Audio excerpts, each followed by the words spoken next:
So today we'll start with integration. First we'll complete that, and then we'll discuss about the paper. And also recently I have posted one PDF in the PDF to you. You can see in chat there is a one PDF. So that PDF is related to Pascal triangle. It's pretty simple. Already in CAD we have discussed about the continuity. So it is moreover related the continuity in case of finite element method. Okay. So it's a small theory. So I just posted a PDF that is from the book of finite element by S.S. Rao. Okay. So I just have got few pages, 5 pages from that S.S. Rao book, and then I just scanned it and posted on the chat. Okay. So last time we have discussed to improve the accuracy, there are two ways to go ahead with. First way is either you increase the polynomial order.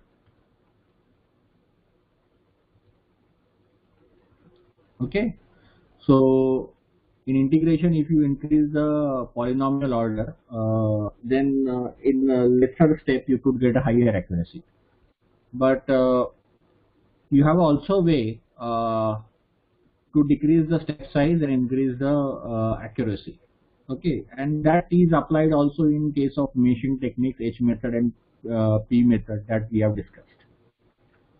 So basically, so we have first method, trapezoidal.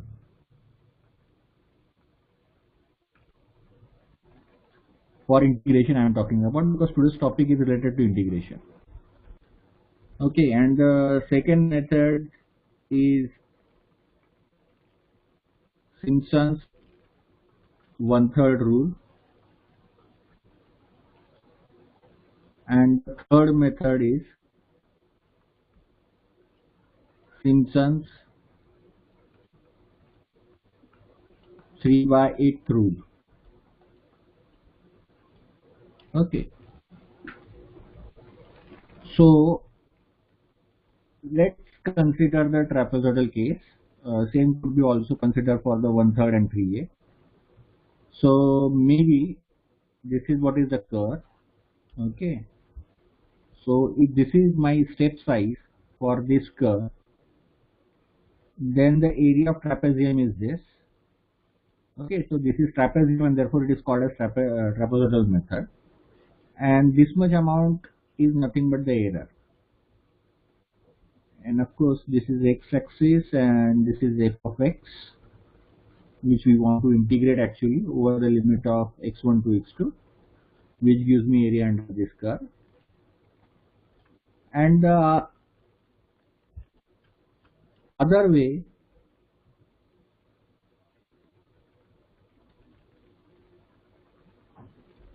what I can say, that if I divide this in two steps, so this is my first trapezium and this is my second trapezium.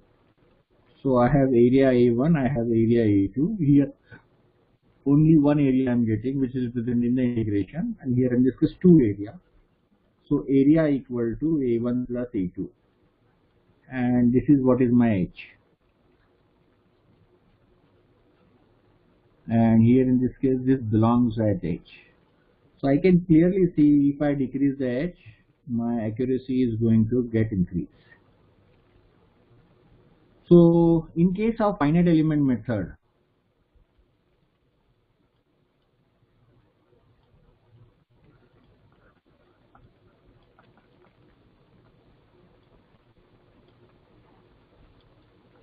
okay, what we are supposed to do first is to get the stiffness, which involves the integration. Okay, and second, next thing is solving system of equation. Okay, system of equation means simultaneous, which commonly you are aware of.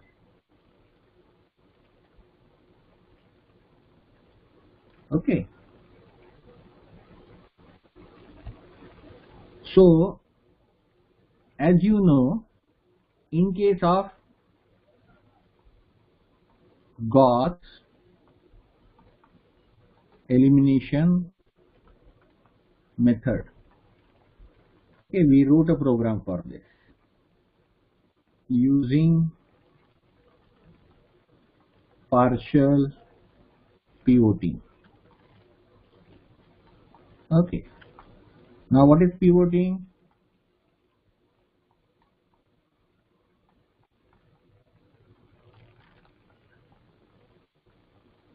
Is making diagonal element large. This is what is my objective. Okay, and therefore if you remember, I have said never to multiply with larger element. Okay, always divide with larger element. Okay, to improve the accuracy. So why we are trying to do this is to improve the accuracy. Okay, and one of the important thing is that in FEM, so finite element method, in finite element method, K stiffness matrices is always diagonally dominant. So there is no question about pivoting, but pivoting we have to normally do it. Okay. Now what pivoting does, basically it improves the accuracy. By how much amount we don't know. Okay. Now how does he improve? So that already I have discussed. But now let's say we have 3 by 3 matrix. Okay. And I have the element A11, A12, A13. So this is I have made 0, A22, A23. This is also I have made 0. This is upper triangular form, and I have A33. And of course I have here x1, x2, x3. Now one of the important thing you have to remember, okay, presently you are using program to get the solution, but that is just to help you to get the solution fast in case of online teaching. But in exam, you have to literally use the Gauss elimination method. If you don't use it, up to that, so up to whatever the K, Q equal to F you have written, up to that evaluation will be done and further checking will not be done. This is, you just make it very, very clear. Everyone has to use the Gauss elimination method compulsory, okay, while getting the solution. That's mandatory. Or else further checking will not be done. That is very clear. And I have constant C1, C2 and C3. So while doing this, it involves fractions, okay, which are not completely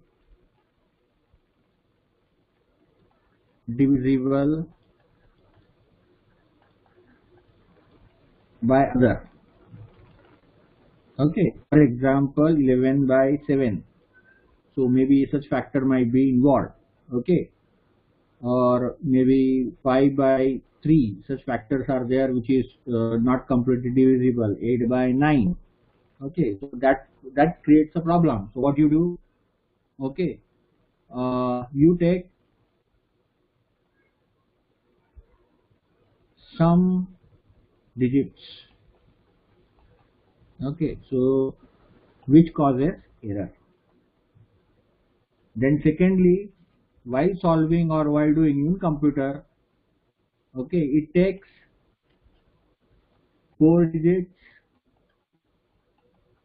or maybe 6 digits depending upon what type of variable definition you have done through it.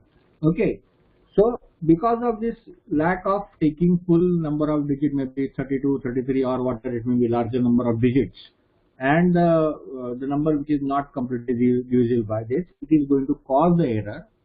So this will be nearly 0, this contains error, this contains error, this contains error, and also C2 and C3 will contain, because you are trying to perform the operation on this row.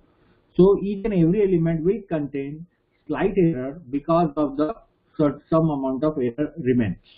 Okay.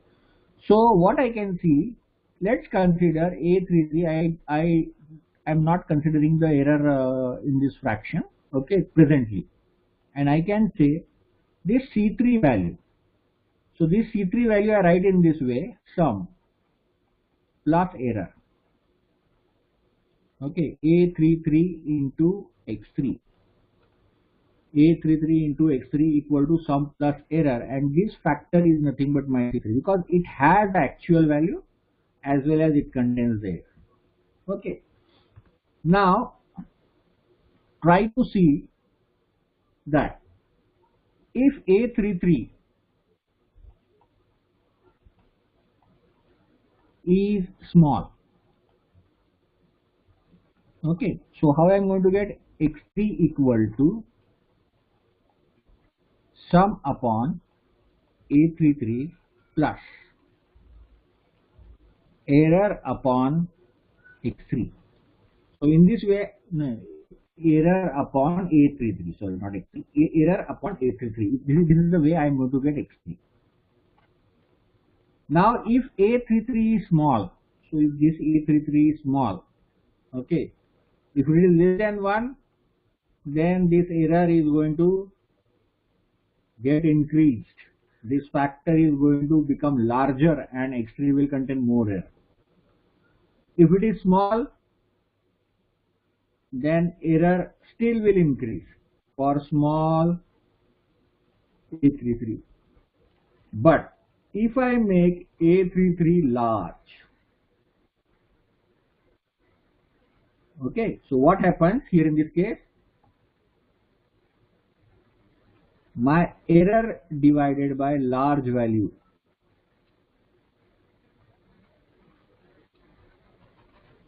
this will reduce the net error by significant amount. So this will reduce if my A33 is large, and that is why in X33 whatever the value I am going to get is containing small error. Okay, but how much small, that I cannot guarantee, but the error will be reduced. Similarly, if you could see, while making this 0, okay, R2, and this is R1, what operation I use?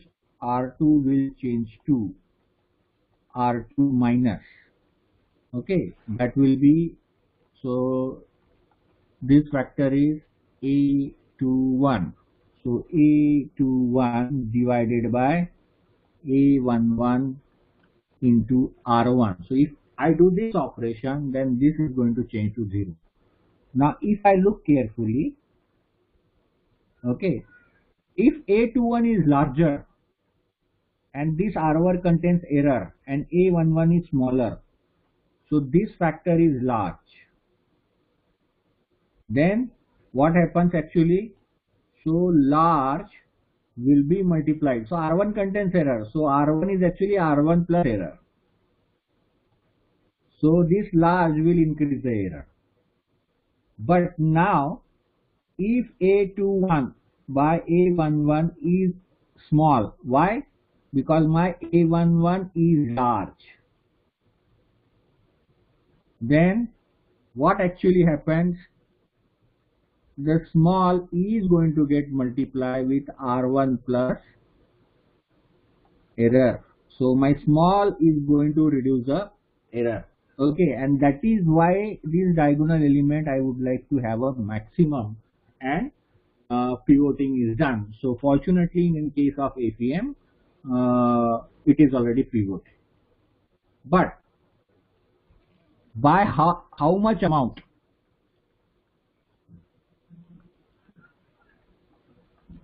Accuracy is improved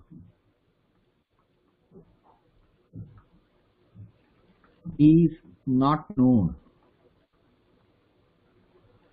in case of Gauss elimination method using pivoting. Okay, so that is unknown, and we want to achieve certain degree accuracy. So therefore what we do, we prefer iterative method which improves accuracy by each iteration. This is what is going to happen. So just let me know whether you heard this word or not. Gauss Seidel method. Have you heard this word? Just let me know.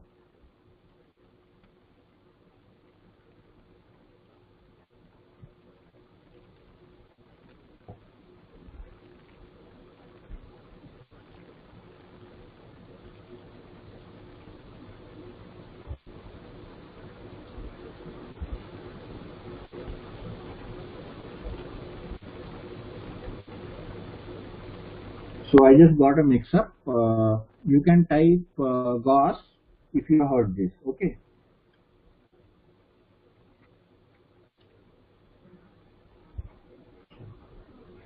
So you can type Gauss. Okay. Great. Fine. Okay.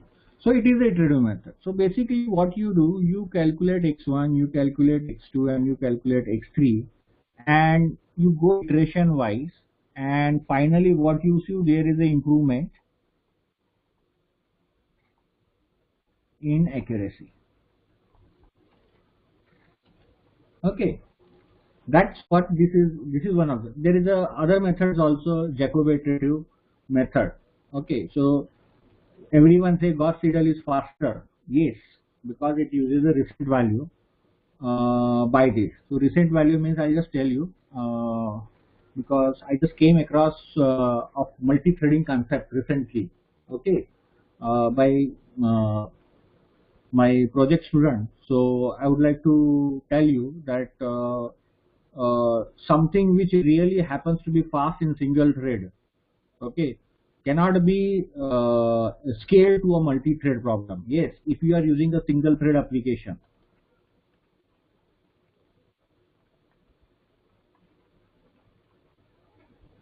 Okay, so it is fast. But if you are using a multi-thread, then the Jacobi iterative method is fast.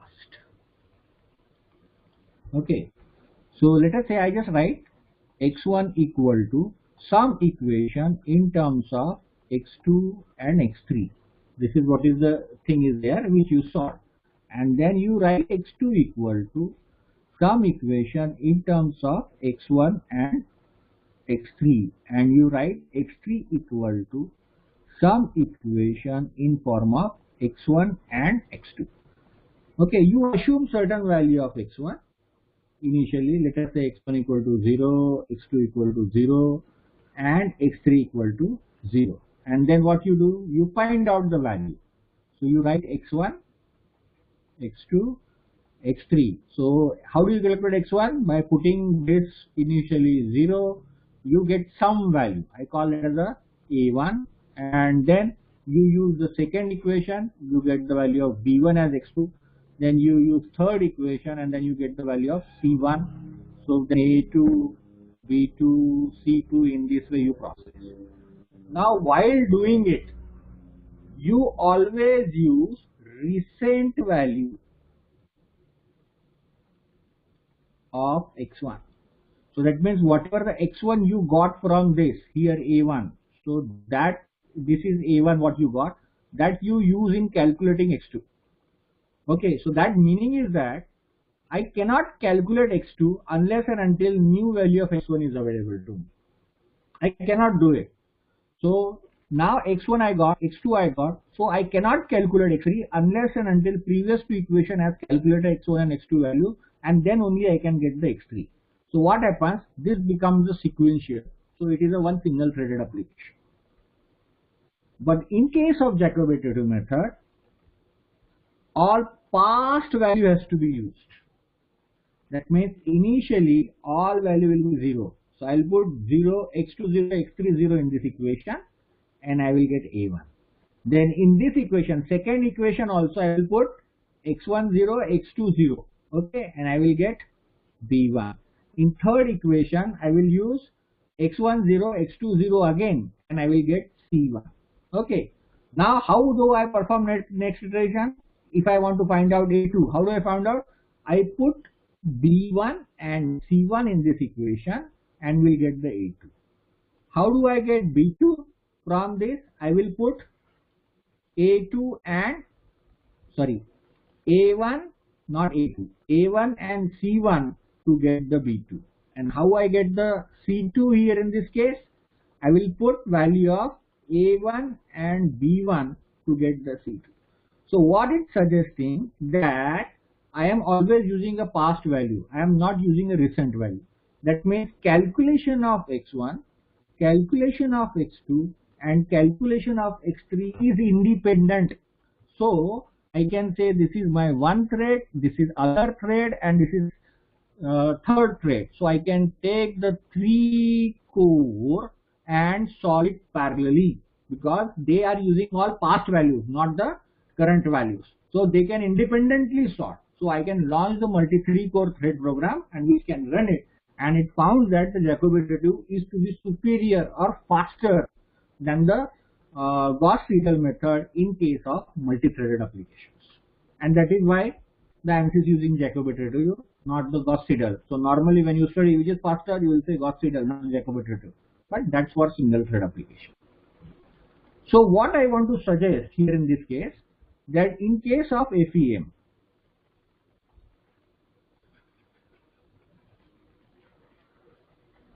okay,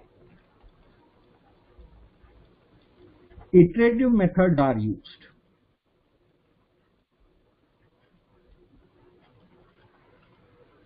Iterative methods are used. Okay, so already there is a computation. So you know when you mesh 1000 by 1000 or 1000 mesh element, 30,000 elements, so it creates a matrix, stiffness matrix of 1 lakh by 1 lakh. For bigger problem 10 lakh by 10 lakh, and even from 1 crore by 1 crore. Such bigger stiffness matrix is created, and you think now iteration is going on. Okay, and of course for larger system it is not going to give you answer in 10 iteration. It may take several billion iterations to get the accuracy. So it consumes time. So maybe 36 hours.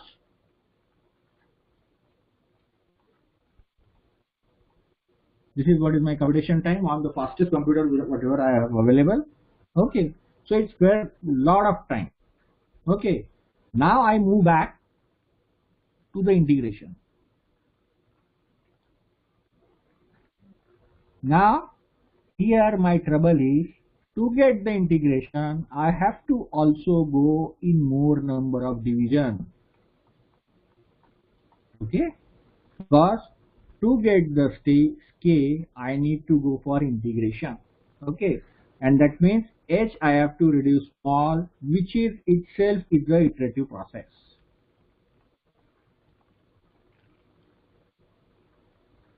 That poses a lot of burden on computation, and it's really hectic to get the solution.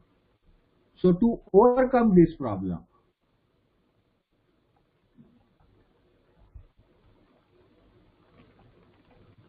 Gauss-Legendre method is used for integration, okay, which does not involve iteration in integration. Okay, now we have two methods, that is 2-point and 3-point method, that is called as Gauss 2-point method and Gauss 3-point method, and both the methods is having third order accuracy. So it's great. Third order accuracy by default it is having, and also not iterative, and therefore it will prefer over trapezoidal, Simpson's 1/3 and 3/8 rule, that within small computation I could achieve the third order accuracy which is required. Okay, that is why in your syllabus this Gauss quadrature integration method is there. So just to understand Gauss quadrature method, its limit of integration is -1 to 1, and therefore if you see my zeta, not zeta, xi and eta, I varies from -1 to 1 for element. Okay, so basically to take the advantage of Gauss quadrature 2-point and 3-point method for the integration purpose to get the stiffness matrix. So that is the one of the advantage what I could receive it. Now how this conversion happens? So already I am aware of it involves, so last time I have discussed that it requires some sort of scaling and some sort of translation. So I just draw a y-axis, so I just need a little bit straighter.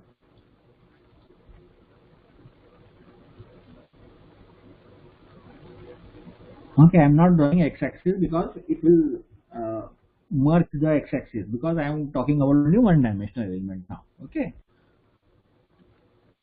so what it suggests, my limit will be, this is my limit which is -1 and 1. Okay, so here it is 0. So this is what is my integration limit, and generally what I am having is this thing, that is my integration limit will be, so this is a x-axis basically, so I have drawn it. Okay, so because it will merge together, so here basically on this is x-axis where the element will be, and this is the start of element and this is the end of element a and b. Okay, so so my actual integration limit is a and b, which I need to convert into -1 to 1, and this conversion happens with the Gauss quadrature 2-point, and it involves scaling and the translation. So how do I do it? So this is -1, 1. So if I see a midpoint here in this case, okay, so this length will be b minus a by 2. Okay, this length is b minus a by 2, halfway. Okay, and this length is 1, and this length is 1. Now to this length I want to make it this much. Okay, and this one I called as u. So what I have to do, to this u, b minus a by 2 I need to multiply. So if I multiply, so if u is 1, that becomes b minus a by 2. Okay, so I have multiplied it. So therefore my element becomes this now. Okay, and here in this case, this length is now b minus a by 2, as well as this length is now b minus a by 2. So I have multiplied it through u. Now next thing is that the location is not here. Okay, so this has to be here. Okay, so meaning is this, I need to find out this distance. So this distance is a plus b by 2. So next operation, what I have to do is b minus a by 2 into u. Translation. So translation means just adding operation. A plus b by 2. Okay. So this is what I am going to get it. So it is going to get mixed up with this. So what I do, this I call this as a capital A and this I call as capital B. Okay. So from this, it is very synonymous to x equal to AU plus B, where A is equal to B minus A by 2 and B is equal to A plus B minus 2. Okay, so if you got this, just let me know by typing AB, or else you can ask the question.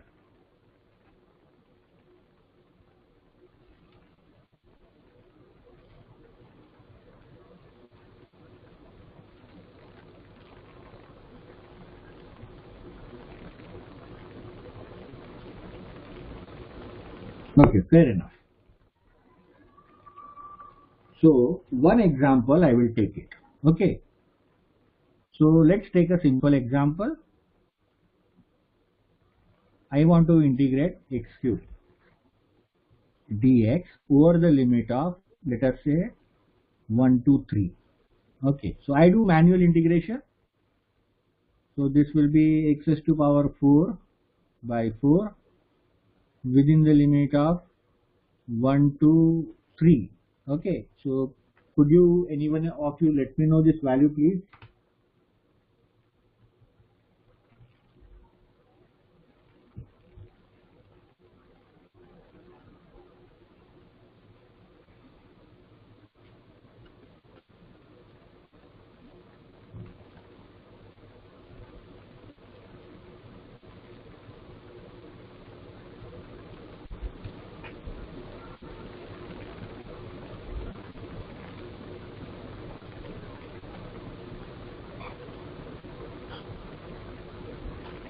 So just calculate this value and let me know.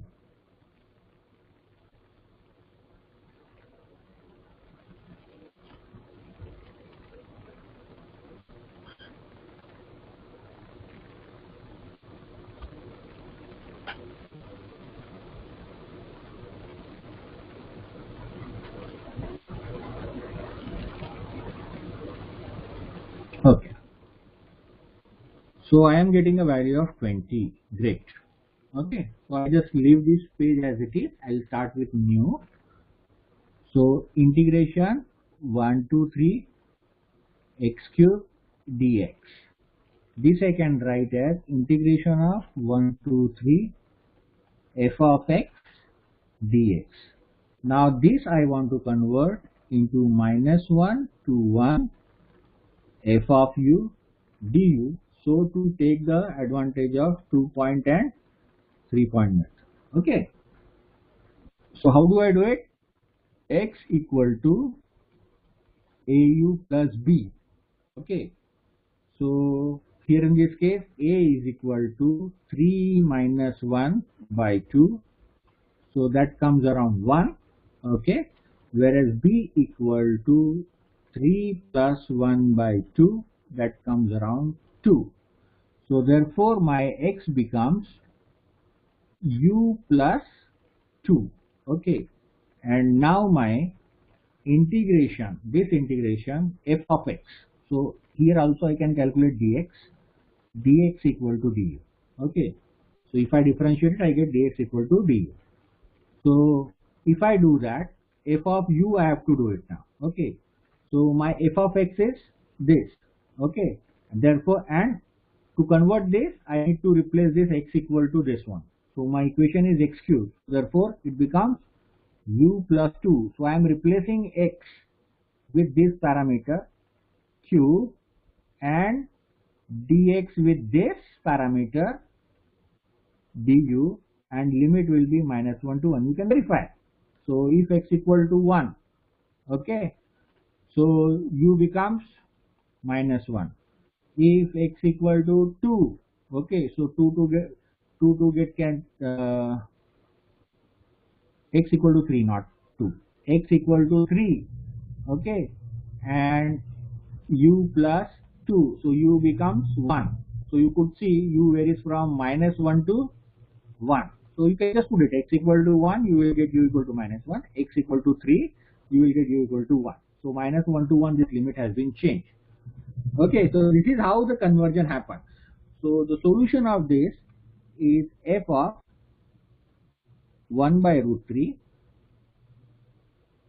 okay, bracket already have it, plus f of -1 by root 3. So this is what is the solution. It is a non-iterative process. So meaning is that my f of u here in this case is u plus 2 q. Okay. And now I want f of 1 by root 3. So how do I get f of root 3 plus 2 q? This is what required. F of -1 by root 3 is equal to -1 by root 3 plus 2q. Okay, so these two values are required. So just let me know these values, please.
So 17.176, okay, and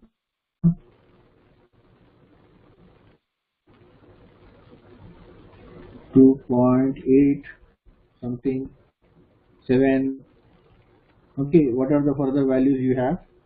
You can take it. Shruti, if you can calculate the next value, that would be fine. I need 3 decimal place just to justify the solution.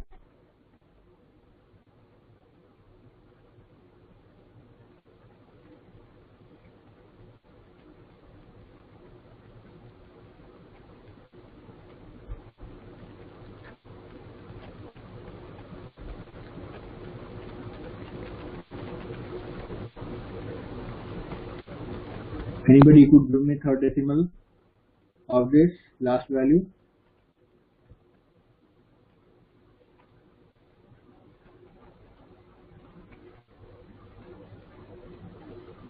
Okay, 2.879. Correct. So here 17.16 plus 2.879, and since because of this fraction you are getting some error and this value is exactly 20. Okay, so what it suggests, this x cube equation is third order. Okay, and I have third order accuracy for Gauss 2p. Okay, and therefore 100% accurate result I'm expecting. Okay, and that is what I got 20. So if you see the manually what we have integrated, we got 20, and with Gauss 2 points the third accuracy got 20. Okay, so as far as my FE is considered, so So one dimensional, two dimensional elements all are of whatever we have studied till now, having a second order or third order polynomial, and this method gives you just within these two computation the solution, no iteration I have to do it. Okay, and that is why this is more preferred in SEM. So this is clear to me. Just you can type clear.